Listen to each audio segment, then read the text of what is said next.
നമസ്കാരം. മലയാളി വാർത്ത പ്ലസിലേക്ക് സ്വാഗതം. ഓപ്പറേഷൻ സിന്ദൂറിനൊടുവിൽ വെടിനിർത്തൽ പ്രാബല്യത്തിൽ വന്നെങ്കിലും അത്ര ശാന്തമല്ല ഇന്ത്യ പാക് ബോർഡർ.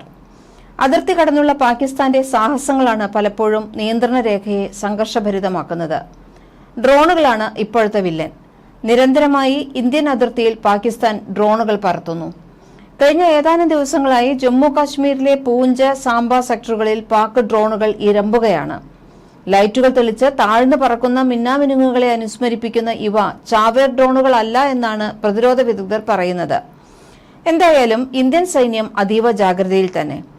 അതിർത്തിയിൽ ഇന്ത്യയുടെ വിള്ളലുകളും ദൗർബല്യങ്ങളും കണ്ടെത്തുകയാണ് ശത്രുരാജ്യത്തിന്റെ പ്രധാന ലക്ഷ്യമെന്ന് പ്രതിരോധ വിദഗ്ധർ പറയുന്നു. LOC മേഖലയിലെ സങ്കീർണമായ ഭൂപ്രകൃതി മറികടക്കാൻ ഡ്രോണുകളെ ആശ്രയിക്കുകയല്ലാതെ മാർഗമില്ല. കൂടാതെ അതിർത്തിയിൽ ഇന്ത്യൻ സൈന്യം ഏതുതരം റഡാറുകളാണ് വിന്യസിച്ചിരിക്കുന്നതെന്നും തിരിച്ചടിക്കുന്നത് ഏതു വിധത്തിലായിരിക്കുമെന്നും മുൻകൂട്ടി കാണുന്നതിനും ഈ ചെറു ഉപകരണത്തെ പാകിസ്ഥാൻ ആശ്രയിക്കുന്നു. നുഴഞ്ഞുകയറ്റത്തിന്റെ സാധ്യതകൾ തേടുകയാണ് മറ്റൊരു ലക്ഷ്യം. പ്രദേശത്തെ സാധാരണക്കാരെ കയ്യിലെടുക്കാൻ ആയുധങ്ങളും ലഹരിയും ഡ്രോൺ വഴി എത്തിക്കുന്നതായും റിപ്പോർട്ടുകളുണ്ട്. ജനുവരിയിലെ മാത്രം കണക്കെടുത്താൽ അന്താരാഷ്ട്ര അതിർത്തിയിൽ 10 മുതൽ 12 ഡ്രോണുകളെങ്കിലും പാകിസ്ഥാൻ പറത്തിയിട്ടുണ്ട്. പാകിസ്ഥാന്റെ ലക്ഷ്യം എന്തുതന്നെയായാലും അവർക്ക് നിരാശപ്പെടേണ്ടി വരുമെന്ന് കരസേനാ മേധാവി ജനറൽ ഉപേന്ദ്ര ദ്വിവേദി പറഞ്ഞുകഴിഞ്ഞു. അതിർത്തിയിലെ പാക് ഡ്രോണുകളെയെല്ലാം ആധുനിക ആന്റി അൺമാൻഡ് ഏരിയൽ സിസ്റ്റത്തിലൂടെ വെടിവെച്ചിട്ടതായി കരസേനാ മേധാവി പറഞ്ഞു. പാകിസ്ഥാന്റെ ഭാഗത്തുനിന്നുള്ള ചെറിയൊരു നീക്കത്തിന് പോലും അതിശക്തമായ തിരിച്ചടി ഉണ്ടാകും. ഓപ്പറേഷൻ സിന്ദൂർ അവസാനിച്ചിട്ടില്ല എന്നുകൂടി ഇന്ത്യൻ കരസേനാ മേധാവി പാകിസ്ഥാന് മുന്നറിയിപ്പ് നൽകുകയും ചെയ്തു. സിന്ധു നദീജല കരാർ ഇന്ത്യ നിർത്തിവെച്ചതിലുള്ള പാകിസ്ഥാന്റെ അമർഷം ഇനിയും ശമിച്ചിട്ടില്ല. സത്യം പറഞ്ഞാൽ സിന്ധു നദീജല കരാർ പ്രകാരമുള്ള ജലവിതരണം നിർത്തിവെച്ച ഇന്ത്യയുടെ നടപടിയിൽ നട്ടം തിരിഞ്ഞിരിക്കെ തന്നെയാണ് പാകിസ്ഥാൻ. ഇനി പാകിസ്ഥാന്റെ ജലസംഭരണികളിൽ ഏതാണ്ട് 30 ദിവസത്തേക്കുള്ള വെള്ളമേ ശേഷിക്കുന്നുള്ളൂ. പാകിസ്ഥാനിലെ ഏറ്റവും വലിയ ഡാമുകളായ തർബേല, മംഗള എന്നിവ ഏറെക്കുറെ വറ്റിക്കഴിഞ്ഞു. പാകിസ്ഥാന്റെ കാർഷിക മേഖലയുടെ ഏതാണ്ട് 85-90% ആശ്രയിച്ചിരുന്നത് സിന്ധു നദീജല കരാർ പ്രകാരം ഇന്ത്യ നൽകിയിരുന്ന വെള്ളത്തെയായിരുന്നു. ഇത് നിലച്ചതോടെ വെട്ടിലായ പാകിസ്ഥാൻ ഇന്ത്യക്കെതിരെ UN-ലും പല രാജ്യാന്തര വേദികളിലുമെല്ലാം ഇന്ത്യക്കെതിരെ പരാതി ഉന്നയിച്ചിരിക്കുകയാണ്. വിവിധ രാജ്യങ്ങളിലെ അംബാസഡർമാരെ വിളിച്ച് പരിഭവം അറിയിക്കുകയും ചെയ്തിട്ടുണ്ട്. കരാർ ലംഘിക്കുന്നത് അന്താരാഷ്ട്ര നിയമങ്ങൾക്ക് വിരുദ്ധമാണെന്നും അദ്ദേഹം ആരോപിക്കുന്നുണ്ട്. എന്നാൽ പാകിസ്ഥാൻ ഭീകരവാദം പൂർണ്ണമായും അവസാനിപ്പിക്കാതെ കരാർ പുനഃസ്ഥാപിക്കില്ല എന്ന ഉറച്ച നിലപാടിൽ തന്നെയാണ് ഇന്ത്യ. വെള്ളവും രക്തവും ഒരുമിച്ചൊഴുകില്ല എന്ന് പ്രധാനമന്ത്രി നരേന്ദ്രമോദിയും നേരത്തെ തന്നെ വ്യക്തമാക്കിയതാണ്.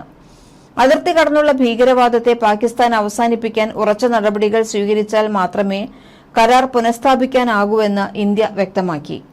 കരാർ നിർത്തിവെക്കാനുള്ള ഇന്ത്യയുടെ തീരുമാനം പാകിസ്ഥാന്റെ ജലസുരക്ഷയ്ക്കും പ്രാദേശിക സ്ഥിരതയ്ക്കും അഭൂതപൂർവമായ പ്രതിസന്ധി സൃഷ്ടിച്ചിട്ടുണ്ട് എന്ന് ഇസ്ലാമാബാദ് പറഞ്ഞു. ഐക്യരാഷ്ട്രസഭയിലെ പാകിസ്ഥാന്റെ ആക്ടിംഗ് സ്ഥിരം പ്രതിനിധി Usman Jadoon global water bankruptcy policy round ടേബിളിൽ സംസാരിക്കവെയാണ് ഇക്കാര്യം പറഞ്ഞത്. കാനഡയിലെ പെർമനന്റ് മിഷനും യുണൈറ്റഡ് നേഷൻസ് യൂണിവേഴ്സിറ്റിയും ചേർന്നാണ് റൌണ്ട് ടേബിൾ സംഘടിപ്പിച്ചത്. ഇന്ത്യയുടെ നടപടി പാകിസ്ഥാനെതിരായ യുദ്ധപ്രഖ്യാപനമായി കാണുമെന്നും ഇതിനിടെ പാകിസ്ഥാൻ സർക്കാർ അഭിപ്രായപ്പെട്ടിരുന്നു. UN രക്ഷാസമിതി, organisation of Islamic cooperation, Shanghai സഹകരണ കൌൺസിൽ തുടങ്ങിയ തലത്തിലെല്ലാം പാകിസ്ഥാൻ പരാതി ഉന്നയിച്ചിട്ടുണ്ട്. ഇന്ത്യ വെള്ളത്തെ ആയുധവൽക്കരിച്ചു എന്നും പാകിസ്ഥാൻ ആരോപിച്ചിരുന്നു. എന്നാൽ പാകിസ്ഥാൻ ഭീകരവാദത്തെ സ്വന്തം നയമായി സ്വീകരിക്കുന്നിടത്തോളം കാലം സിന്ധു നദീജല കരാർ പുനഃസ്ഥാപിക്കില്ല എന്ന് ഇന്ത്യ വ്യക്തമാക്കിയിട്ടുണ്ട്. പാകിസ്ഥാൻ സ്വന്തം മണ്ണിലെ ഭീകരവാദ ക്യാമ്പുകൾ നശിപ്പിക്കുക, ഭീകരവാദ നയം ഉപേക്ഷിക്കുക തുടങ്ങിയ ആവശ്യങ്ങളാണ് ഇന്ത്യ എപ്പോഴും ഉന്നയിക്കുന്നത്. 1993 മുംബൈ സ്ഫോടനം, 26/11 മുംബൈ ഭീകരാക്രമണം, ഉറി, പഠാൻകോട്ട്, പുൽവാമ ഭീകരാക്രമണങ്ങൾ തുടങ്ങിയവയിലെ പാകിസ്ഥാന്റെ പങ്ക് ഇന്ത്യ ചൂണ്ടിക്കാണിക്കുന്നുണ്ട്. കഴിഞ്ഞ വർഷം ഏപ്രിലിൽ പഹൽഗാമിൽ പാകിസ്ഥാൻ ബന്ധമുള്ള തീവ്രവാദികൾ നടത്തിയ ആക്രമണത്തിൽ 26 സാധാരണക്കാർ കൊല്ലപ്പെട്ടതിനെ തുടർന്നാണ് ഇന്ത്യ കരാർ താൽക്കാലികമായി നിർത്തിവെച്ചത്. ഇതേ അവസരത്തിൽ രക്തവും വെള്ളവും ഒരുമിച്ച് ഒഴുകാൻ കഴിയില്ലെന്ന് ഇന്ത്യ വ്യക്തമായി പ്രസ്താവിച്ചതുമാണ്. ഔദ്യോഗിക കരാർ ആരംഭിച്ചതിനു ശേഷം ഇതാദ്യമായിട്ടായിരുന്നു കരാർ താൽക്കാലികമായി നിർത്തിവെച്ചത്. ഉടമ്പടി പ്രകാരം സിന്ധു നദീതടത്തിലെ കിഴക്കൻ നദികളായ സത്ലജ്, ബിയാസ്, രവി എന്നിവിടങ്ങളിലെ എല്ലാ വെള്ളവും ഇന്ത്യക്ക് അനിയന്ത്രിതമായി ഉപയോഗിക്കാൻ അനുവാദമുണ്ട്. അതേസമയം പാകിസ്ഥാന് പടിഞ്ഞാറൻ നദികളായ സിന്ധു, ഝലം, ചെനാബ് എന്നിവിടങ്ങളിലെ വെള്ളത്തിലേക്ക് പ്രവേശനമുണ്ട്. ഇതിനു പുറമെ ക്ഷമിക്കാനാകാത്ത തരത്തിൽ അതിർത്തി കടന്നുള്ള ഭീകരാക്രമണം നടത്തുകയാണെങ്കിൽ പാകിസ്ഥാന്റെ സൈനിക നേതൃത്വത്തെ തന്നെ ഉന്മൂലനം ചെയ്യുന്ന സൈനിക തന്ത്രത്തിന് ഇന്ത്യ രൂപം നൽകുന്നതായും സൂചനയുണ്ട്. 2025 മെയ് മാസത്തിൽ പഹൽഗാമിലുണ്ടായ ഭീകരാക്രമണത്തിന് മറുപടിയായി ഇന്ത്യ നടത്തിയ ഓപ്പറേഷൻ സിന്ദൂർ നൽകിയ പാഠങ്ങളാണ് ഈ നയപരമായ മാറ്റത്തിന് പിന്നിലെന്ന് സൈനിക നിരീക്ഷകർ വിലയിരുത്തുന്നു. ശത്രുവിന്റെ തീരുമാനങ്ങൾ എടുക്കുന്ന പ്രധാന വ്യക്തികളെ തന്നെ ഇല്ലാതാക്കുന്ന ഡെക്കാപ്പിറ്റേഷൻ സ്ട്രൈക്ക് എന്ന സൈനിക തന്ത്രത്തിലേക്കാണ് ഇന്ത്യ നീങ്ങുന്നതെന്നാണ് വിലയിരുത്തൽ. പ്രധാന നേതൃത്വസ്ഥാനത്തുള്ളവർ ഇല്ലാതായാൽ സംഘർഷങ്ങളും പ്രകോപനവും വളരെ പെട്ടെന്ന് തന്നെ അവസാനിപ്പിക്കാനാകും. ദീർഘനാൾ തുടരുന്ന സൈനിക സംഘർഷം ഒഴിവാക്കുകയുമാകാം. ഇന്ത്യക്കെതിരായ തന്ത്രങ്ങൾ രൂപീകരിക്കുന്ന ബുദ്ധികേന്ദ്രങ്ങളെ ഇല്ലാതാക്കിയാൽ പെട്ടെന്ന് തന്നെ എതിരാളിയെ തളർക്കാനാകും. ഈ പുതിയ യുദ്ധതന്ത്രത്തിന്റെ പ്രധാന കരുത്ത് ഇസ്രയേൽ നിർമ്മിത അത്യാധുനിക സ്റ്റാൻഡ് ഓഫ് ആയുധങ്ങളാണ്. പ്രത്യേകിച്ച് അതിവേഗത്തിൽ സഞ്ചരിക്കുന്ന റാംപേജ് സൂപ്പർസോണിക് മിസൈലുകളും സ്പൈസ് 1000, സ്പൈസ് 2000 പ്രിസിഷൻ ഗൈഡഡ് മിസൈലുകൾ തുടങ്ങിയവ. 150 മുതൽ 250 കിലോമീറ്റർ വരെ ദൂരപരിധിയിലുള്ള ഈ ആയുധങ്ങൾ ഉപയോഗിച്ച് ഇന്ത്യൻ വിമാനങ്ങൾക്ക് അതിർത്തി കടക്കാതെ തന്നെ ശത്രുവിന്റെ ഭൂഗർഭ ബങ്കറുകളും കമാൻഡ് കേന്ദ്രങ്ങളും തകർക്കാൻ സാധിക്കും. വ്യോമസേനയുടെ സുഖോയ് 30, MKI, MiG-29, റാഫേൽ എന്നീ മുൻനിര യുദ്ധവിമാനങ്ങളിൽ ഈ ആയുധങ്ങൾ ഇതിനകം സജ്ജീകരിച്ചിട്ടുണ്ട്. GPS, ഇനേർഷ്യൽ നാവിഗേഷൻ എന്നിവ ഉപയോഗിച്ച് പ്രവർത്തിക്കുന്ന ഈ മിസൈലുകൾ ജാമിങ്ങിനെ പ്രതിരോധിക്കാനും അതിവേഗത്തിൽ ലക്ഷ്യസ്ഥാനത്തെത്താനും കഴിവുള്ളവയാണ്. ആണവായുധ പ്രകോപനത്തിലേക്ക് നീങ്ങാതെ തന്നെ ശത്രുവിന്റെ ആശയവിനിമയ സംവിധാനങ്ങളെയും നേതൃത്വത്തെയും ആദ്യ മണിക്കൂറുകളിൽ തന്നെ തകർക്കുക എന്നതാണ് ലക്ഷ്യം. Real time satellite intelligence, high altitude ഡ്രോണുകൾ എന്നിവയുടെ സഹായത്തോടെ ശത്രുക്കളെ അതിവേഗം കണ്ടെത്തി നശിപ്പിക്കാനുള്ള ശേഷി ഇന്ത്യ വർദ്ധിപ്പിച്ചിട്ടുണ്ട്. ഇതേ ലക്ഷ്യം മുൻനിർത്തി ദീർഘദൂര ആക്രമണത്തിനുള്ള ആയുധ സംഭരണവും തുടരുകയാണ്.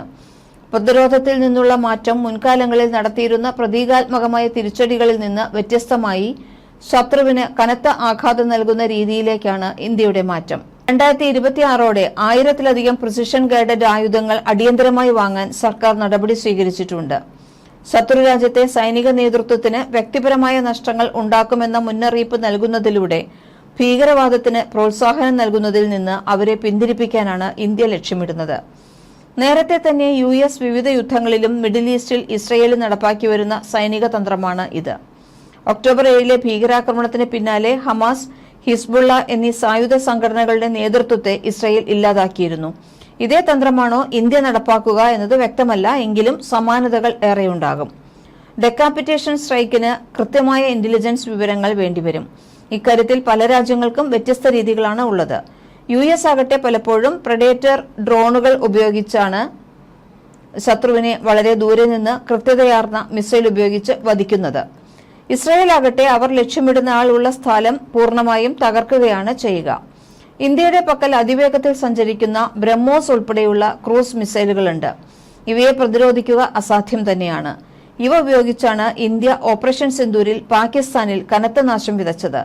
അന്ന് സൈനിക കേന്ദ്രങ്ങളും ഭീകരവാദ കേന്ദ്രങ്ങളുമായിരുന്നു ഇന്ത്യ ലക്ഷ്യമിട്ടത്. ഡെക്കാപ്പിറ്റേഷൻ തന്ത്രത്തിന്റെ പരീക്ഷണമായിരുന്നു ഓപ്പറേഷൻ സിന്ദൂറിൽ ഇന്ത്യ നടത്തിയത്. ഇനി അതിർത്തി കടന്നുള്ള ഏത് ഭീകരവാദ ആക്രമണങ്ങളും യുദ്ധപ്രഖ്യാപനമായി കണക്കാക്കുമെന്ന് ഇന്ത്യ മുന്നറിയിപ്പ് നൽകിയിട്ടുണ്ട്. ഇതിനൊപ്പം തന്നെയാണ് ഇപ്പോൾ പാകിസ്ഥാന്റെ ഡ്രോൺ ആക്രമണങ്ങളും ഉള്ളത്. മാത്രമല്ല, പഹൽഗാം ഭീകരാക്രമണത്തിന് മറുപടിയായി നടത്തിയ ഓപ്പറേഷൻ സിന്ദൂർ അവസാനിപ്പിച്ചിട്ടില്ല എന്നും താൽക്കാലികമായി നിർത്തിവച്ചിരിക്കുക മാത്രമാണെന്നുമാണ് ഇന്ത്യയുടെ നിലപാട്. ഏത് സമയത്തും തിരിച്ചടിക്ക് സന്നദ്ധമാകുന്ന തരത്തിലാണ് ഇന്ത്യയുടെ ആയുധ സംഭരണ നീക്കങ്ങളും. അതുകൊണ്ട് തന്നെ പാകിസ്ഥാന് ഇനി രക്ഷയില്ല. 30 ദിവസത്തിനുള്ളിൽ വെള്ളം കൂടി മുട്ടിക്കാൻ തുനിഞ്ഞിറങ്ങിയിരിക്കുക തന്നെയാണ് ഇന്ത്യ. ഇതിനൊപ്പമാണ് പാകിസ്ഥാന്റെ ഡ്രോൺ തന്ത്രങ്ങൾക്ക് മറുപടി ഇന്ത്യ നൽകുന്നതും.